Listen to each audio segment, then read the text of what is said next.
a month or so back, I went through my top 5, the teams that were picking in the top 5 at that point, and talked about them, and I singled out the Jets as the team that I was really, because they had a lot of picks, because at that time they had the number 1 overall pick, I was like, hey, the Jets are set up to have a ton of success. Now, we can get into that with them having the 2nd overall pick, but I want to kind of talk about the Giants in the same vein. Here's a team that was maybe a Philadelphia Eagles win away from going to the playoffs. And heck, the Giants, if they would have lost in that Week 17 matchup against the Cowboys and had a few things gone their way, they could have the 3rd overall pick. And the Giants have been easy targets of late because of David Gettleman's, some of his moves. The Daniel Jones move was criticized at the time. I was very critical of some of their other moves. And they're a team that I'm looking at them and I'm thinking they're a team on the rise. And so I want to go ahead and get into that. Now, when they hired Joe Judge, they needed to move on from Pat Shurmur. And Joe Judge, when he was hired, I didn't have big expectations. I didn't think, oh, Joe Judge is going to be a guy that leads them. I like that they hired a special teams coordinator because with John Harbaugh having success, you would think, oh, some teams are going to take a run. Dave Taub, the Chiefs special teams coach, I've been saying he needs to get a head coaching job at some point. So I was excited that someone hired a special teams coach. But I didn't have a whole lot of expectations. They still had David Gettleman. He hired Jason Garrett as his offensive coordinator, and Garrett's not been a guy that's had high-powered offenses, and when he was time in Dallas, he was now not calling the plays. So I didn't have a whole lot of expectations. Then there's word that, early in the training camp, whatever, Joe Judge was mad at his coaches, so he made them run. And I'm just like, I just think this is going to be another thing that blows up in the Giants' face. They were looking at potentially the number 1 overall pick again, and things were not looking good. But things started to turn around. We saw Daniel Jones, as much as we criticized, myself included, the Giants for taking him at 6, that is looking like the right move. If you look at that draft class, sure, Kyler Murray's playing well. He was the number 1 overall pick.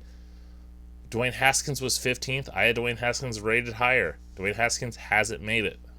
Drew Lock was another guy that I had. I think I had him rated above Daniel Jones. And Drew Lock is kind of hit or miss so far in Denver. Daniel Jones is not a guy that's going to be the next Aaron Rodgers or Drew Brees or Tom Brady, but he's a guy that I think is he's a top half of the league quarterback. He's probably in that 10 to 16 to 17 range. I think that's his ceiling. He's showing the ability to be a quality NFL starting quarterback that a lot of teams would really like to have him on their team. I think the Bears would love to have Daniel Jones on their team. So they got a quarterback. Yeah, once again, not this super elite franchise guy, but a guy that's going to lead this team. And he was able to have success with this team despite missing their best player. Saquon Barkley missed practically the entire year. Got hurt second game of the season, was out. For all the success, and I watched a lot of the Giants this year just because of assignments that I had with my writing. This offense wasn't terrible. And they did it without Saquon Barkley. So not only are you getting Daniel Jones for yet another year, but you're getting Saquon Barkley back, one of the best running backs in the NFL. And through his time injured, we saw Wayne Gallman. Wayne Gallman really stepped up this year. So not only do they have Saquon Barkley, a guy that they can kind of move around, they've got a guy in Wayne Gallman that they can trust to be their backup. Now, they've got some pieces. Let's start looking at the other pieces. For Daniel Jones, I'm going to use the adage, the truck and the trailer that was made famous by Bucky Brooks and Daniel Jeremiah with the quarterbacks. You know, you got your trucks and your trailers. The trucks are the quarterbacks, the Aaron Rodgers, the Tom Brady's, the guys that are going to put you on your back, carry you, pull you to a victory. And you have the trailers. It's the guys that have to distribute, and you have to build up the team around them. And I think Daniel Jones is in that. So he's going to need weapons. I mentioned Saquon Barkley. What about at receiver? They've got some pieces. Golden Tate's all right. Evan Ingram's went to the Pro Bowl this year. I think he's a guy that, hit or miss. They've got some guys, but they lack that elite number one guy. And they're going to have some options. They're picking 11th in the draft. And there's 4 receiving threats out there. Unless I said receiving threats, that I think they need to really target. Jamar Chase, Jalen Waddell, Devontae Smith, and Kyle Pitts. Now, chances are the 3 top receivers, Jamar Chase is probably going to go in the top 10. Even though he didn't play this year, he looks like a guy that's a top 10 pick for a receiver. I think that would be option number 1. He's probably not there.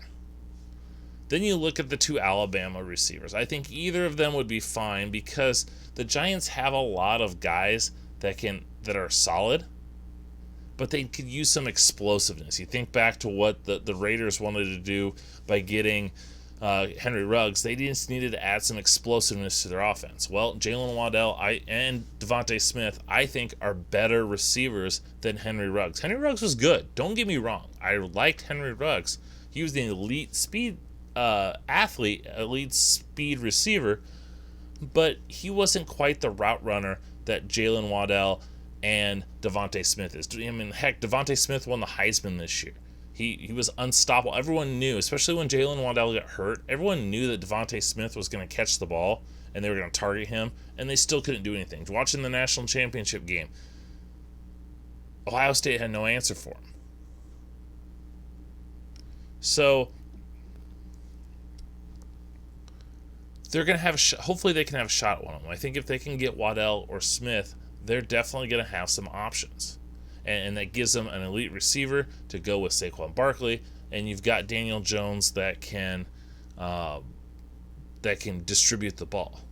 I think Kyle Pitts, I mentioned him in there. He's a tight end. I think he is their fallback option.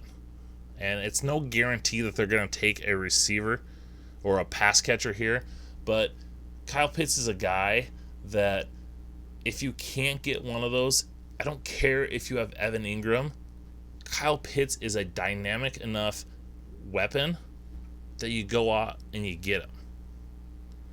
Now, I talked a lot about weapons. What about that offensive line? Offensive line has been an issue for the Giants for quite a bit. However, this unit has really, I think, kind of come into its own. And I watched every snap of their offensive line.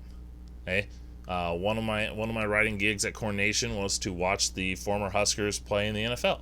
And Nick Gates, the starting center for the Giants, was a guy that I watched every snap of his, and he's a guy that really kind of came along. And this Giants offensive line, when they had Andrew Thomas in there at left tackle, Shane Lemieux at left guard, a guy that I really like coming out of Oregon. I thought he went lower in the draft than he should have.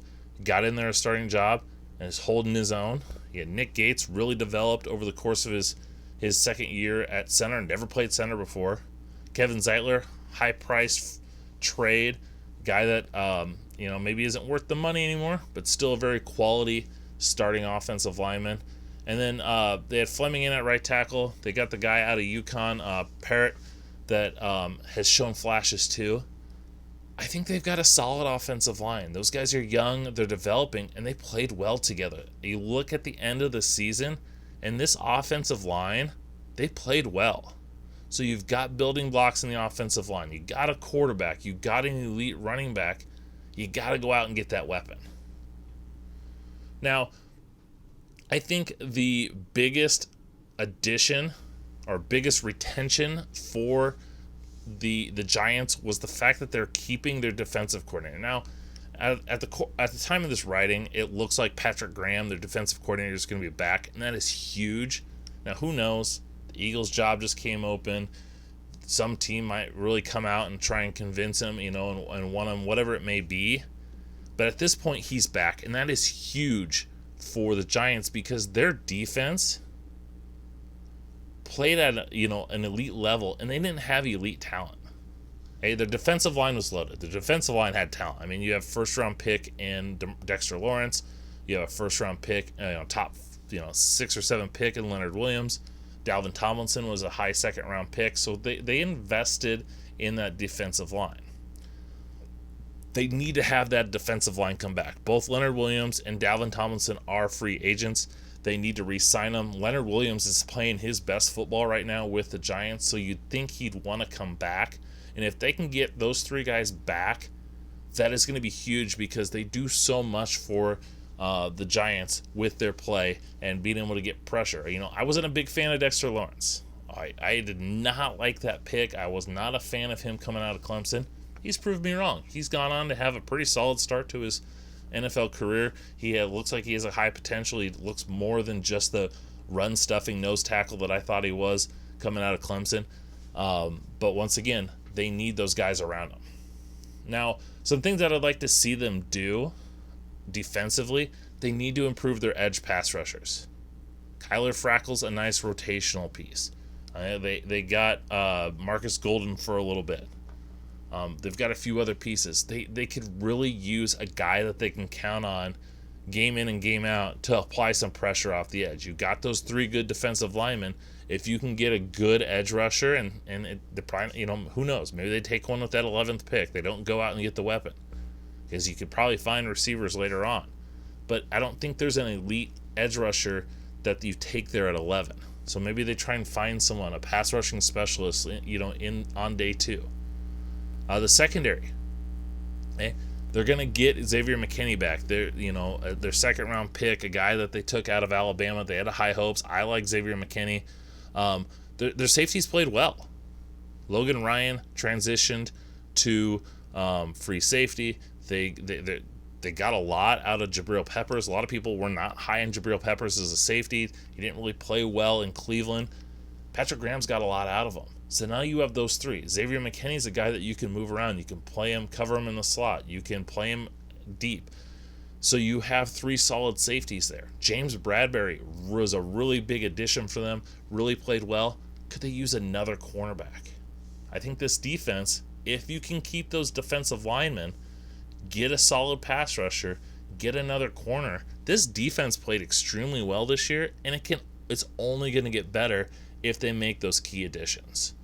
So I'm not saying that the Giants are a team that is poised to make a long playoff run, contend for a Super Bowl, but they're a lot closer. And if you look at the NFC East, I think this is a team that is my favorite going into the 2021 NFL season. And depending on some of the moves that they make, I think they could be the clear favorite, and there can definitely be a playoff contender, and the future looks bright in New York, once again, as long as they continue to add and to grow and develop these pieces.